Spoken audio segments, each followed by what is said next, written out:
நேர்களை வணக்கம். நான் உங்கள் மார்ச் இன்றைய சிறப்பு நேர்காணலுக்காக நம்முடன் மூத்த பத்திரிகையாளர் திரு மணி இணைந்திருக்கிறார். வாரங்களோடு பேசலாம். சார் வணக்கம். மீண்டும் பிளவுபடுகிறதா அதிமுக அப்படின்ற ஒரு மிகப்பெரிய கேள்வி எழுந்திருக்குது. சி.வி. சண்முகம் அவர்கள் காலைல ஒரு ப்ரெஸ் மீட் கொடுக்குறாரு. படுதோல்வி படுதோல்வி படுதோல்வி அப்படின்னு சொல்லிட்டு நாங்கள் எஸ்பி வேலுமணி அவர்களை பெரும்பான்மையான சட்டமன்ற உறுப்பினர்கள் சட்டமன்ற குழு தலைவராக தேர்ந்தெடுத்திருக்கிறோம் அப்படின்னு சொல்லியிருக்காரு. விஜய் அவர்கள் வந்து போய் சி.வி. சண்முகத்தை பார்க்கறதா சொல்றாங்க. எப்படி பாக்குறீங்க? மீண்டும் ஒரு முறை பிளவு உறுதியாகிவிட்டது. அதிகாரம் இல்லைன்னா அந்த கட்சியால ஜீவித்திருக்கவே முடியாது. தொடர்ந்து 2-5 ஆண்டுகள் அவங்க அதிகாரம் இல்லாமல் இருந்ததே கிடையாது. இப்போ அந்த காலகட்டத்துக்குள்ள போறாங்க. அதனால அவங்களுக்கு அதிகாரம் வேணும். இப்போ சி.வி. சண்முகம் தலைமையில 20, 25, 30 உடஞ்சு விஜய் கிட்ட போகுதுன்னா அதிகாரத்துக்காக தான் போறாங்க. ஆனால் சி.வி. சண்முகம் சொன்ன ஒரு பாயிண்ட்டை ஒதுக்கி தள்ள முடியாதது 2 பாயிண்ட். ஒன்று, தொடர் தோல்வி தான் எடப்பாடி தலைமையில். 2வது, இந்த ஒரு வாரம் ஊசலாட்டத்தில் இருக்கும்போது திமுக தலைமை ஆதரவோட ஆட்சி அமைக்கவும் எடப்பாடி முயற்சி செய்தான். அது உண்மைதாங்க. அது உண்மைதான். ஆர்எஸ் பாரதி இல்லைன்றது. ஆர்எஸ் பாரதி போய் பேசுவார் அவருக்கு என்ன. ஏன்னா ஹிந்து பேப்பரில் பேஜ் 1 வரும்போது அதை மறுக்கிற அளவுக்கு அவங்க ஒன்றும் மறுக்கல. சும்மா டிகே சொல்லணும் நாம்கே ஆவாஸ் மறுத்துட்டு தொடர்ந்து வலியுறுத்தும் போது முதலமைச்சர் ஸ்டாலின் என்ன முடிவு எடுத்தாலும் கட்டுப்படுவோம். உறுதியாக அதை மறுத்திருக்க வேண்டியவங்க ஸ்டாலின் கிட்டே அறிக்கை வந்திருக்கணும். ஹிந்து பேப்பரில் வந்துதான் அதை ரசித்தாங்க. அந்த முயற்சி மேற்கொள்ளப்பட்டது உண்மை. இன்னைக்கு சி.வி. சண்முகம் அதை போட்டு உடைச்சிட்டார். அந்த முயற்சி ஒரு வார காலம் நடந்ததில்லை, ஒரு 3 நாள் நடந்ததில்லை. திமுக கிட்ட இருந்தாவது அறிக்கைகள் வந்தது. டிகே செல்வன் கனிமொழியெல்லாம் பட்டுப்படாமல் சொன்னாங்க. எடப்பாடி கிட்ட ஒரு ஸ்டேட்மெண்ட் வரல, ஏடிஎம் கிட்ட ஒரு ஸ்டேட்மெண்ட் வரல. எடப்பாடியார் முதலமைச்சராக பேசிட்டு இருந்தாங்க. திமுக ஆதரவோடு எடப்பாடி முதலமைச்சராக போகிறாருன்னு 3 நாளா பேச்சு ஓடிச்சு. இண்டுலயே பேஜ் 1 வருது. பேஜ் 1 லீட் ஐட்டமா வருது, பேனரா வருது. ஆனா ஒரு மறுப்பு செய்தி கூட எடப்பாடி கிட்ட இருந்து வரல. அதை தான் உண்மையை போட்டு உடைச்சிட்டாரு. சி.வி. சண்முகம் உடைச்சிட்டாரு. இந்த சி.வி. சண்முகம், வேலுமணி 30 பேர் போய் விஜய் ஆதரிக்கிறதுன்றது அதிகாரத்துக்காக, பவருக்காக தான். ஆனா எடப்பாடி பழனிசாமி திமுக ஆதரவோட முதலமைச்சராக ஆசைப்பட்டார் என்பது உண்மை. இதையும் கவனத்துல வச்சுதான் அதிமுகவின் தொடர் தோல்விகள் எல்லாருக்கும் தெரிஞ்ச விஷயம். அது ஒண்ணு சி.வி. சண்முகம் சொல்லிதான் தெரியணும்னு அவசியம்.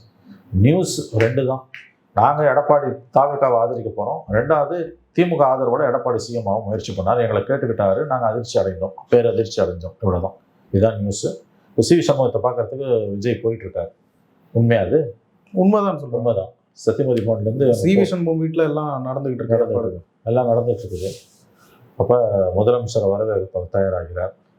இந்த கூட்டணி 120 சீட்டு இருக்குது. இதில் இப்போ ஒருத்தர் இன்னைக்கு ஓட்டு போடக்கூடாதுன்னு சொல்லிட்டாங்க. அதை ஏற்று சுப்ரீம் கோர்ட்டுக்கு போயிருக்காங்க. அமமுகலேருந்து ஆதரவு பக்கம் கொடுத்துட்டாங்க. அதில் 120 கன்ஃபார்மாக இருக்குது. எதிர்த்து யாரும் பெருசாக பாமகவோ பிரேமலதாவோ போடுவாங்கன்னு எனக்கு தோணலை. இந்த தடவை ஓடிடும், 6 மாதம் ஓடும். நாளைக்கு ஜெயிச்சுவார். ஆனால் நிரந்தரமாக நிற்கணும்னா அதிமுக ஆதரவு இல்லாமல் நிற்க முடியாது. அதனால தான் அவர் அங்கே போயிருக்காரு. சி.வி. சண்முகம், எஸ்பி வேலுமணி இவர்களெல்லாம் ஒரு திட்டமிடுகிறார்கள். இதையெல்லாம் பண்ணிட்டோம், எங்களுக்கு பொதுச் செயலாளர் எடப்பாடி பழனிசாமி சொல்கிறாங்க. இல்லை, அது எதனாலன்னா இல்லாட்டி கட்சி தாவலில் மாட்டிப்போன்னு அவங்க பயப்படுறாங்க. ஏன்னா இப்போ என்னன்னா 2/3 இல்லைன்னா கட்சி தாவல்னு வருது. ஆனால் இது பதவி இவங்க மொத்தமாக இப்போ 47 பேரும் பதவி ஏற்றுக்கிட்டு கட்சிகள்லாம் கொறடா எல்லாம் தீர்மானிச்ச பிறகு ஃபர்ஸ்ட் டைம் தப்பிச்சு செகண்ட் டைம் பிளவு நான் தான் அது. இப்போ இவங்க ஒரு list of office bearers elect பண்ணியிருக்காங்க. யார்? வேலுமணி தரப்பில், சி.வி. சண்முகம் தரப்பில் தலைவர் வேலுமணி, கொறடா யார்? இவர் விஜயபாஸ்கர் அப்படின்னு. அந்த பக்கம் அவங்க 17 பேர் அவங்க ஒரு லிஸ்ட்டை போட்டிருக்காங்க. இப்போ 2 பேருமே என்ன பண்ணுவாங்க, ஏற்கனவே எடப்பாடி தரப்பு கொறடா உத்தரவு போட்டாங்க. எல்லா எம்எல்ஏவும் நம்பிக்கை ஏற்று ஓட்டு போடுங்க. இப்போ இவங்க என்ன போடுவாங்க, எல்லா ஆதரவுன்னு சொல்லிட்டாங்க. எல்லா எம்எல்ஏவும் ஆதரிச்சு ஓட்டு போடுங்கன்னுவாங்க. இவங்க ஒரு கொறடா உத்தரவு போடுவாங்க. 30 பேர் இருக்கும் ஒரு கொறடா உத்தரவு, 17 பேர் இருக்கும் ஒரு கொறடா உத்தரவு. இதில் யார் அங்கீகரிக்கப்பட்ட கொறடா யார்? அதுதான் தெரியல. சபாநாயகர் கையில் இருக்குது அங்கீகரிக்கப்பட்ட கொறடான்றதே சிக்கல். இதில் இன்னொரு விஷயம் தெரிஞ்சுக்கோங்க. அப்பட்டமாக 2/3 இல்லாமல் மீறினா கூட பதவி நீக்கம் செய்யறது சபாநாயகர் கையில தான் இருக்குது. சபாநாயகர் அவ்வளோ சீரம் செய்ய மாட்டார். கடந்த 10 ஆண்டுகளாக இந்தியாவில் சில மாநிலங்களில், குறிப்பாக தெலுங்கானா, ஆந்திரா உள்ளிட்ட மாநிலங்களில் அப்பட்டமாக ஆளும் கட்சிகள் எதிர்கட்சிகளை உடைச்சிது. எப்படின்னா 2/3 இல்லாமல் உடைச்சான். 40 பேர் இருக்க இடத்துல 10 பேரை மட்டும் உடைக்கிறது. அது அப்பட்டமான கட்சித்தாவல். 40 பேரில் 2/3 எவ்வளோ? 28. 14 14 28, 13 13 26, 14 14 28. ஆனால் இருக்கிறது 10 பேர். அதை உடச்சி ஆதரவு கொடுக்கறது. அவன் பதவி நீக்கம் செய்ய சொல்லி சபாநாயகர்கிட்ட கொடுத்தான். சபாநாயகர் நடவடிக்கை எடுக்கல. ஹைகோர்ட்டுக்கு போனால் ஹைகோர்ட்டில் நடவடிக்கை இல்லை. சுப்ரீம் கோர்ட்டுக்கு போனால் சுப்ரீம் கோர்ட்டில் தூங்கிங்கன்னா ரொம்ப அதுக்குள்ளே காலமே முடிஞ்சு போச்சு. 5 வருஷம் முடிஞ்சு போயிட்டாங்க. இந்த மாதிரி தெலுங்கானா, ஆந்திர பிரதேஷ், அப்புறம் வடக்கில் சில மாநிலங்கள் இதே பிரச்சனை. அப்போ உங்களுக்கு நாளைக்கு மீறினாலும் ஒன்றும் உடனடியாக ஒன்றும் ஆக போகிறது கிடையாது. புரியுதுங்களா சார்? இமீடியட் இன்ஸ்டன்ட் டிஸ்குவாலிஃபிகேஷன் கிடையாது, லீகல் பொசிஷன் அது.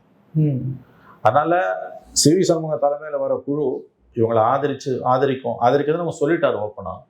கொறடா உத்தரவு அவங்க போட்டாங்க, இவங்க கொறடா உத்தரவு போடுவாங்க. இவங்களும் என்ன நடக்குதுன்றது நாளைக்கு தான் பார்க்கணும். எடப்பாடி பழனிசாமி அவர்கள் தலைமை வேணாம் அப்படின்ற முடிவுக்கும் இங்க வந்துட்டு தான் பார்க்கலாம். ஆமா, அதான் உண்மை. இதுல என்ன உங்களுக்கு சந்தேகம்? எடப்பாடி வேணான்ற முடிவுக்கு வந்துட்டாங்க. அதான் தெளிவாக தெரியுது. இதுல என்ன உங்களுக்கு ஆம்பிகுட்டி, ஊசலாட்டத்துக்கு இடமே இல்லை. எடப்பாடி தலைமையில தோல்வியை தான் சந்திச்சோம். தாவேக்காவை ஆதரிக்கிறதுன்னு முடிவு பண்ணிட்டோம். பொதுக்குழுவை கூட்டுன்றாங்க. எடப்பாடி இல்லை, எதிர்த்து ஓட்டு போடுங்கன்றாரு. அவரு தோல்விகளுக்கு பொறுப்பேற்க மறுக்கிறாரு. நீங்கள் ஒன்று யோசிச்சு பாருங்க. ஜெயலலிதா மரணத்துக்கு பிறகு எடப்பாடி 17 பிப்ரவரியில் சிஎம் ஆகிறாரு. சசிகலா ஜெயிலுக்கு போகிறாங்க. இந்த 9 வருஷத்தில் அதிமுக தோல்வியை தவிர வேறு எதை பார்த்தது சொல்லுங்க? 2 சட்டசபை தேர்தல், 2 நாடாளுமன்ற தேர்தலில் தோல்வி, லோக்கல் பாடியில் தோல்வி, உள்ளாட்சியில் தோல்வி, பை எலெக்ஷனில் தோல்வி. அதுவும் சாதாரண தோல்வி இல்லை. 66 46 ஆயிருக்கு.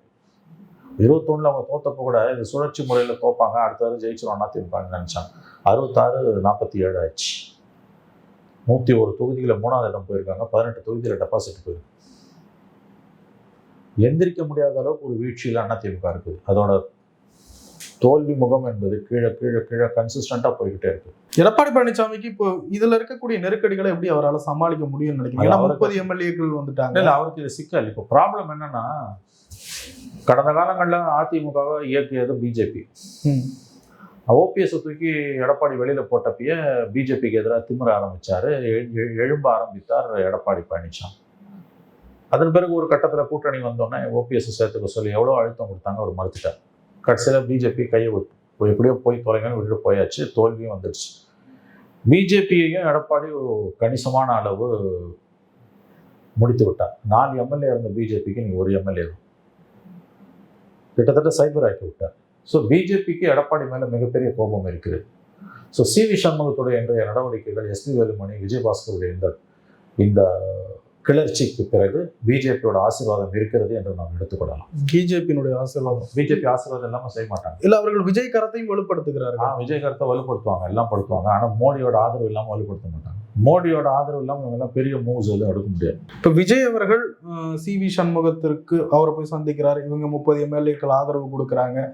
இப்போ எடப்பாடி டிடி விதிநகரன் அவர்களுடைய எம்எல்ஏவை இப்போ டிடி விதிநகரன் கட்சியை விட்டு நீக்கிறார். இபிஎஸ் கட்சியை விட்டு நீக்கிட்டாருன்னா யார இவங்கள 30 பேர். அதுதாங்க சொல்றேன். அங்கதான் சிக்கல் வருது. இவங்க என்ன பண்ணுவாங்க, கொறடா உத்தரவு நாங்க போட்டோம், நாங்க உன்ன நீக்கிறோம், இவங்க நீக்குவாங்க. 30 17 நீக்கும், 17 30 நீக்கும். இல்ல சார், நான் கேட்கறது எம்எல்ஏ அது வேற. கட்சியின் உறுப்பினர்ல இருந்து நீக்க முடியுமான்னு கேட்கிறேன். அந்த இடத்துல சிக்கல் வருது. கட்சியோட உறுப்பினர்ல இருந்து நீக்கினாங்கன்னா அது செல்லுபடியாமா ஆகாதான்றத இவங்க என்ன பண்றாங்கன்றது இது ஒரு நல்ல கேள்வி, அருமையான கேள்வி. Very good question marshal. இது ஏன்னா டிஸ்குவாலிஃபிகேஷனை பற்றி பேசிட்டு இருக்கும்போது நீங்கள் கரெக்டாக ஒரு பாயிண்ட்டை பிடிச்சிங்க. கட்சியிலேருந்து நீக்கினா என்ன பண்ணுவீங்க? கட்சியிலேருந்து நீக்கினா அது டிஸ்குவாலிஃபிகேஷன் நோக்கி நகரும். ஆனால் சபாநாயகர் தான் டிஸ்குவாலிஃபை பண்ணணும். சபாநாயகர் டிஸ்குவாலிஃபை பண்ண மறுப்பார் ஆப்வியஸ்லி. அதுதான் கடந்த 10 ஆண்டுகளில் நடந்த 3-4 உதாரணங்களை சொன்னேன். நான் ஒன்று சொல்கிறேன் உங்களுக்கு, தெலுங்கானாலையும் ஆந்திராலையும் ஐடென்டிக்கலாக நடந்தது. தெலுங்கானாவில் கேசிஆருக்கு எதிராக ஜெகன் ரெட்டின்னு நினைக்கிறேன், அல்லது சந்திரபாபு நாயுடு, அவங்க என்ன பண்ணுறாங்க, கேசிஆர் என்ன பண்ணுறாரு, அது இந்த கட்சியிலேருந்து ஐ திங்க் ஜெகன் அல்லது இந்த 2 பேரில் ஒரு கட்சியிலேருந்து ஒரு 10-15 எம்எல்ஏ வருகிறார். அவங்க 2/3 இல்லை, அப்சல்யூட் டிஸ்குவாலிஃபிகேஷன். இவங்க என்ன பண்ணுறாங்க, சபாநாயகர்கிட்ட மனு கொடுக்குறாங்க. சபாநாயகர் அதை ஏற்றுக்க மறுக்கிறார், முடியாதுன்றார். சபாநாயகர் நான் செய்ய முடியாதுன்றார். அப்புறம் கொஞ்ச நாள் பொறுத்து ஹைகோர்ட்டுக்கு போகிறாங்க. ஹைகோர்ட் சபாநாயகரை முடிவெடுன்னு சொல்லி சபாநாயகர் முடிவெடுக்கவே மறுக்கிறார். இப்படியே ஓடிக்கிட்டு இருக்கு. ஒரு கட்டத்தில் சபாநாயகர் டிஸ்குவாலிஃபை பண்ண மாட்டேன்னு தீர்ப்பு கொடுத்துட்றாரு. இவங்க அதை எடுத்து ஹைகோர்ட்டுக்கு போகிறாங்க. ஹைகோர்ட்லேயும் அவங்களுக்கு வெற்றி கிடைக்கும். சுப்ரீம் கோர்ட்டுக்கு போகிறாங்க. சுப்ரீம் கோர்ட்டில் டிசிஷன் வரத்துக்குள்ள ஆயுட்காலங்க முடிஞ்சு போயிட்டான். இது தெலுங்கானாவில். ஆந்திராவில் தலைகீழ எந்த கட்சி இங்கே விக்டிமோ யார், தெலுங்கானாவில் எந்த கட்சி வந்து பாதிக்கப்பட்டதோ ஆந்திராவில் ஜெகன் ரெட்டி கட்சி என்ன பண்ணுது, தெலுங்கு தேசத்தை உடைக்குது. இங்கே ஜெகன் ரெட்டி கட்சியை கேசிஆர் உடைக்கிறாரு, அங்கே தெலுங்கு தேசத்தை ஜெகன் ரெட்டி உடைக்கிறாரு. இதே மாதிரி சந்திரபாபு நாயுடு இங்கே ஜெகன் பண்ணதெல்லாம் அவர் அங்கே பண்ணுறாரு. சபாநாயகர் அசைஞ்சு கொடுக்கல, ஆந்திர பிரதேஷ் ஹைகோர்ட்டுக்கு போகுது, அங்கேயும் சாதகமாக வரல, சுப்ரீம் கோர்ட்டுக்கு போகிறாங்க, அங்கே தூங்குது, அதுக்குள்ளே டென்யூர் ஓவர். புரியுதா? புரியுது.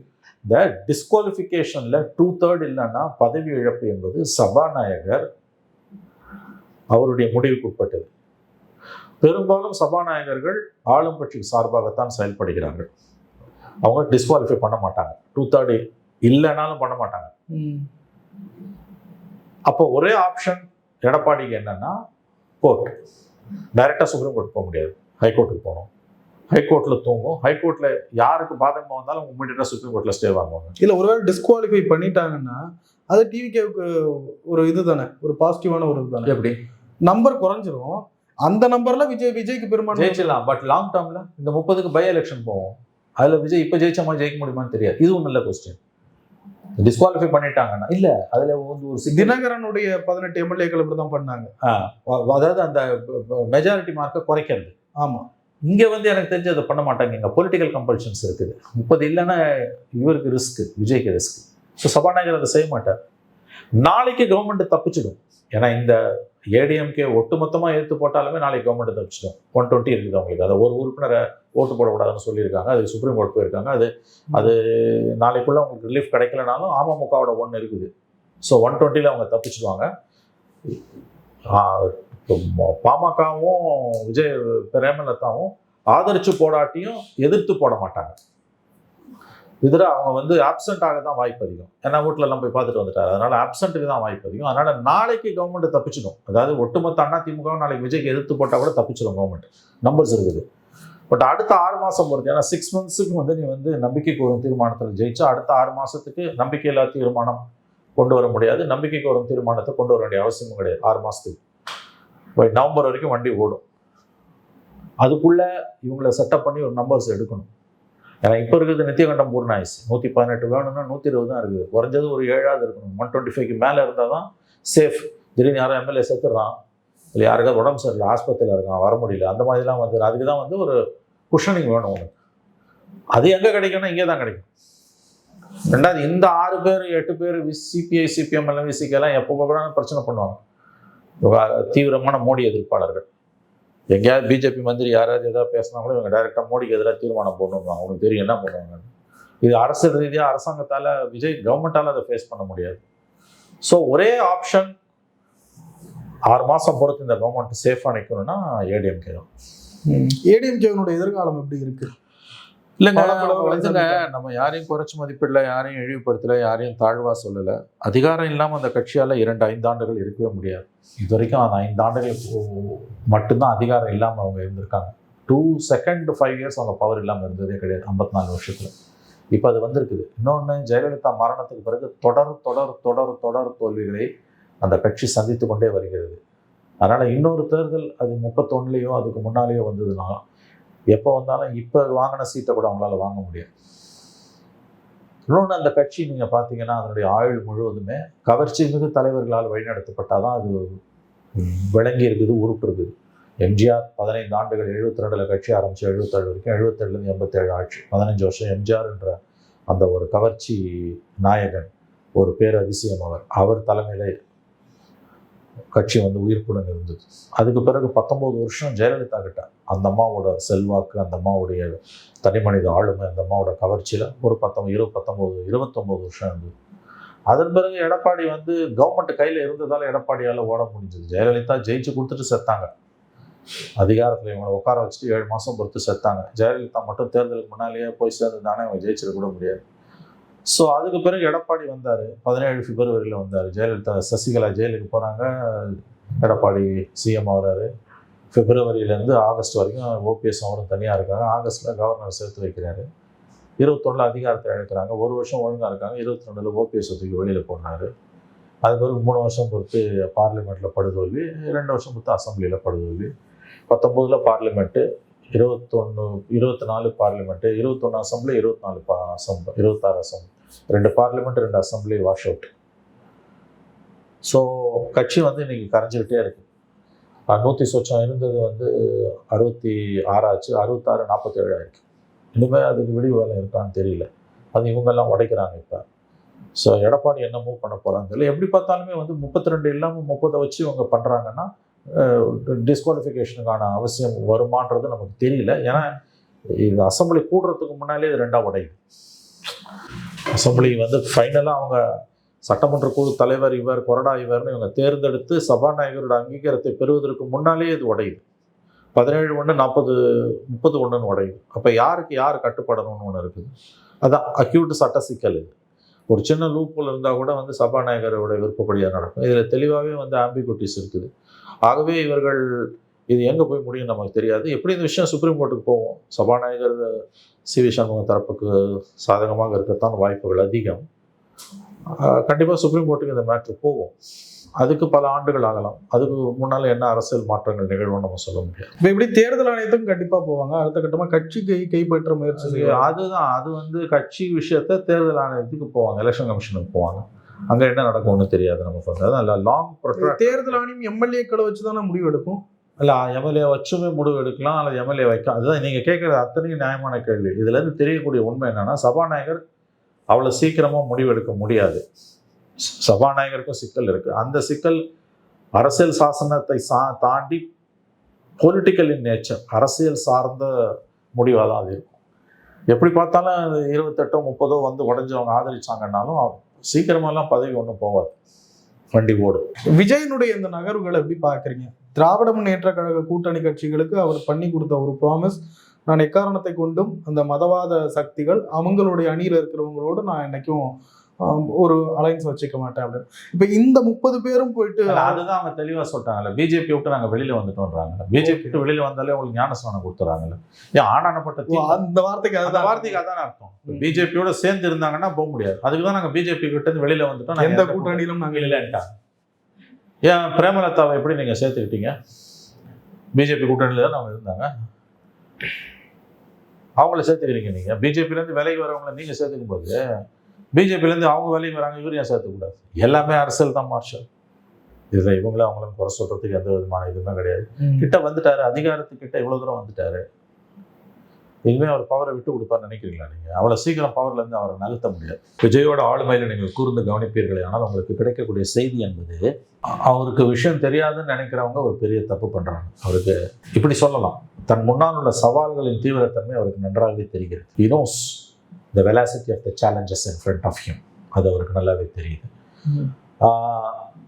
ரெண்டாவது நான் சொல்கிறேங்க, கட்சி ஆரம்பித்து 2 வருஷத்தில் ஆட்சியை பிடிச்சது இவர் தான் பண்ணார்.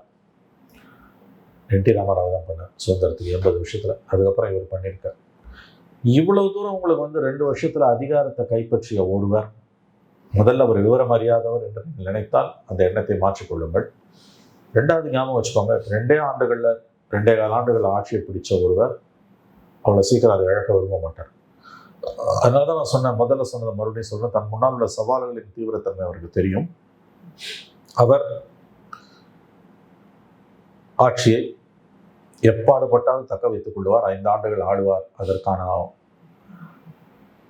அதற்கான திட்டங்கள், அதற்கான மதிநுட்பம் அவரிடம் இருக்கிறது என்றுதான் நான் இந்த நிமிடம் நினைக்கிறேன். ஒருவேளை இது தவறி போனால் எனக்கு அது ஆச்சரியமாக இருக்கும். இதற்கு நடுவில் திருமாவளவன் அவர்களை முதல்வராக முன்னிறுத்தி ஒரு ஒரு ஒரு டிஸ்கஷன் நடந்துகிட்டு இருந்தது. கடைசி நேரத்தில் அதுவும் ஃப்ளாப் ஆயிடுச்சு. அதுக்காக தான் அவர் ரொம்ப டைம் எடுத்துக்கிட்டு விஜய்க்கு ஆதரவு கொடுத்தாரு அப்படின்ற மாதிரி சொன்னாங்க. அதுவும் இதே மாதிரி இதுதான். இல்லை, அவர் வந்து அதை வேறு விதமான வார்த்தைகளில் சொல்லார்.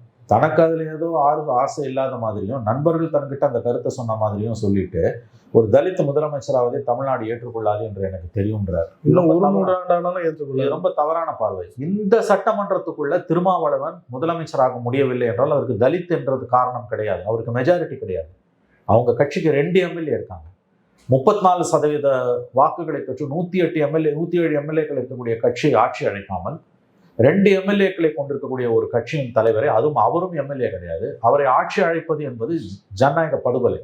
இந்த இடத்துல ஜாதியை கொண்டு வந்து புகுத்து ஆன்டி தலித் பாலிடிக்ஸ் பேசுறது ரொம்ப தவறானது. ஏன் வந்து சிந்தனைக்கு தெளிவு பெற்ற குறைந்தபட்ச மனசாட்சி உள்ளவர் என்று நான் இன்னமும் நம்புகிற திருமாவளவன் ஏன் இப்படி பேசுகிறார் என்று எனக்கு புரியவில்லை. மிகுந்த வருத்தத்தை தான் கொடுக்கிறது.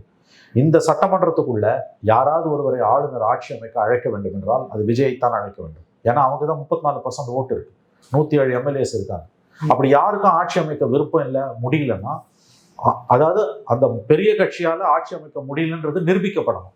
அதுக்கு அடுத்து தான் கவர்னர் அடுத்த ஆப்ஷனை யோசிக்கணும். அடுத்து கவர்னர் கூப்பிட வேண்டியது யாருன்னா 59 உறுப்பினர் இருக்கக்கூடிய திமுக. அவங்களால முடியலன்னா தான் 47 உறுப்பினர் இருக்க சட்ட ஏடிஎம்கேவை கூப்பிடணும். ஒருவேளை 59 இருக்கவங்க நாங்கள் 47 ஆரம்பிக்கிறோன்னு சொன்னாங்கன்னா நம்பர்ஸ் இருக்கான்னு பார்க்கணும். அப்படி பார்த்தாலும் இவங்ககிட்ட நம்பர்ஸ் கிடையாது. 59 47 கூட்டினாலும் 106 தான் வருது. பாமகவெல்லாம் சேர்த்தாலும் 110, கூட்டணியில் இருக்கக்கூடிய அமமுக சேர்த்தா 111, ஐயுஎம்எல்ஏ சேர்த்தா 115. இவங்கெல்லாம் அதுக்கு ஒத்துக்க மாட்டாங்க, சிபிஎஸ் சிபிஎம். ஏன்னா முதல்ல அவங்க கடிதம் கொடுத்துட்டாங்க. இப்போ நேற்றிலிருந்து வந்து கொண்டிருக்கக்கூடிய இந்த ஒரு செய்தி, திருமா தலித் முதலமைச்சரானது மயிரிழையில் தள்ளி போனது அப்படின்னு ரொம்ப முட்டாள்தனமான ஆர்குமெண்ட். இந்த அசம்பிளிக்குள்ள 34% ஓட்டு வாங்கின கட்சியை கூப்பிடாம கிட்டத்தட்ட 1/2% ஓட்டு வாங்கின கட்சியை நீங்க கூப்பிடுறீங்கன்னா அது அப்பட்டமான ஜனநாயக படுகொலை. உச்சநீதிமன்றத்திற்கு போனால் அது தவிடுபொடியாகும். ஆன்டி தலித் சென்டிமெண்ட்டையும் இந்த சட்டமன்றத்துக்குள்ள மக்கள் தீர்ப்பே 0.5% அல்லது 1% வைத்திருக்கக்கூடிய ஒரு கட்சி தனக்கு அந்த வாய்ப்பு பறிப்போனதற்கு தலித் என்ற ஒரு காரணம் தான் என்று சொல்வது ரொம்ப ரொம்ப ரொம்ப தவறானது, வேதனையானது. ஏன் திருமாவுக்கு இந்த தடுமாற்றம் என்று எனக்கு புரியவில்லை. இந்த சட்டமன்றத்துக்குள்ள தனக்கு வாய்ப்பு வந்தாலும் அவர் ஏற்றுக்கொண்டு இருக்கக்கூடாது. எனக்கு மேண்டேட் இல்லை. மற்ற மாநிலங்கள்ல மேண்டேட் இருந்தது, இங்க மேண்டேட்டே இல்லை, மக்கள் ஆதரவே கிடையாது. தலித் என்ற ஒரே காரணத்துக்காக முதலமைச்சர் ஆக்கணும் என்பது அப்பட்டமான ஜனநாயக படுகொலை. இதை ஞாபகம் வச்சுக்கோங்க. அதாவது இந்த கிரிமினல் ஜஸ்டிஸ் சிஸ்டம்னு சொல்லக்கூடிய குற்றவியல் நடைமுறைகளாகட்டும் அல்லது அரசியலமைப்பு சாசனத்தோட நடவடிக்கைகளாகட்டும், இவை எல்லாம் ஜாதி மதம் அல்லது பாலினம் சார்ந்தது கிடையாது. அவ ஏன் திரும்ப அப்படி பேசுறாருன்னு எனக்கு புரியல. எனக்கு வாய்ப்பு அது கூட அவர் என்ன சொல்றாரு எனக்கு தெரியாது, நண்பர்கள் சொன்னாங்க. அடுத்த வார்த்தை என்ன சொல்றாரு, இன்னும் 1 நூற்றாண்டு ஆகுன்றார். தப்பான வார்த்தை. என்ன கேட்டீங்கன்னா அது ரொம்ப ரொம்ப தப்பான வார்த்தை. இந்த 5 ஆண்டுகள்ல தலித்துகளுக்கு எதிராக வரலாற்று நிகழாத கொடுமைகள் நடக்கும்பொழுது திமுகவோட தோளோடு தோல் நின்றவர் அவர். இன்னைக்கு தன்னுடைய வாக்கு வங்கியில் 80% வாக்குகளை விஜயிடம் இழந்து நின்று கொண்டிருக்கிறார் அவர். இதை பற்றியெல்லாம் சுய பரிசோதனை செய்து கொள்ள வேண்டிய திருமாவளவன் ஒரு தலித்துக்கு இந்த வாய்ப்பு தவறி போனது இன்னும் 100 ஆண்டு ஆனாலும் தமிழ்நாட்டில் அவர்கள் வரமாட்டார்கள் என்பதற்கான அடையாளம் என்று இந்த நேரத்தில் சொல்வது மிக மிக மிக தவறானது, விவரப்பிழை கொண்டது, ஃபேக்சுவல் எரர். இந்த அசம்பிளிக்குள்ள நான் மறுபடியும் சொல்றேன் மார்ஷல், கவர்னர் அரசியலமைப்பு சாசனத்தின் படியும் உச்சநீதிமன்ற தீர்ப்புகளின் படியும் தான் நடக்க முடியும். 34% வாக்கு அவர் சொன்னது அலைன்ஸ் 2 அலைன்ஸ். இப்ப திமுக அப்படி சேர்த்தாலும் உங்களுக்கு மேண்டேட் கிடையாது. 108 பேர் இருக்கவன கூப்பிடுவானா 110 உங்களுக்கு விஜய் கூட்டணியா போனாரு. கூட்டணியா விஜய்க்கு மெஜாரிட்டி இல்ல, கூட்டணியா சேர்ந்தா மெஜாரிட்டி வந்துடும். அப்ப தீர்ப்பு சிங்கிள் லார்ஜஸ்ட் பார்ட்டியை கூப்பிடுறதுதான சுப்ரீம் கோர்ட்டோட ஆர்டர்ஸ்.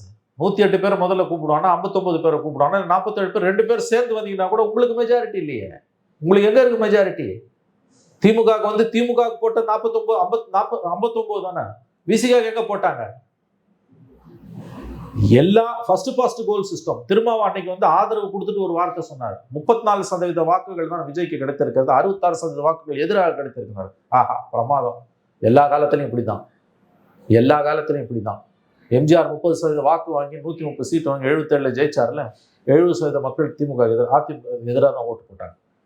காலகாலமா இந்திய அரசியல் இருக்கக்கூடிய நடைமுறை. அதனாலதான் இது பேர் ஃபர்ஸ்ட் கோல் சிஸ்டம்.